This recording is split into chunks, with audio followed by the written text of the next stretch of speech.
দিয়ে চোখে দেখ আমার মামারা দিয়েছে ওই দেখ প্রমাণ রেখে দিচ্ছে প্রমাণ রেখে দিচ্ছে আমি আর ও দিয়েছে তুলে আবার শাক আসা বাকি আছে এখনো লাউ শাকটা আসেনি। আরে ছোট মাছ পিসি কোথায় গেল? বললো এখনো কাটছে কিসি যা পিসি আনছে ডান দিকেটা ভালো বাঁ দিকে গুলো ভালো ডগ ডগ থেকে নিয়ে এসেছি ওর গোপাটাকে সব ভালো আর লাউ ছিল চলে যাই গাড়িটা করে ছুটে ছুটে গিয়ে লাউটা কেটে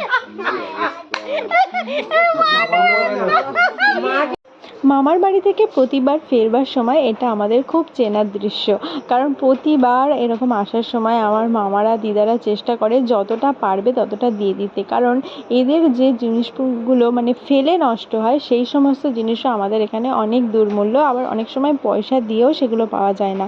আমার মামার বাড়িতে কিন্তু ধান, চাল, আলু, সবজি, সমস্ত কিছু, তেল, এই সমস্ত কিছু চাষ হয়। তাই মামারা চেষ্টা করে প্রতিবার গেলে এই যতটা পারবে ততটা দিয়ে দিতে, কিন্তু আমাদের রাস্তা এতটাই যে সবসময় সব কিছু আনা সম্ভব হয় না।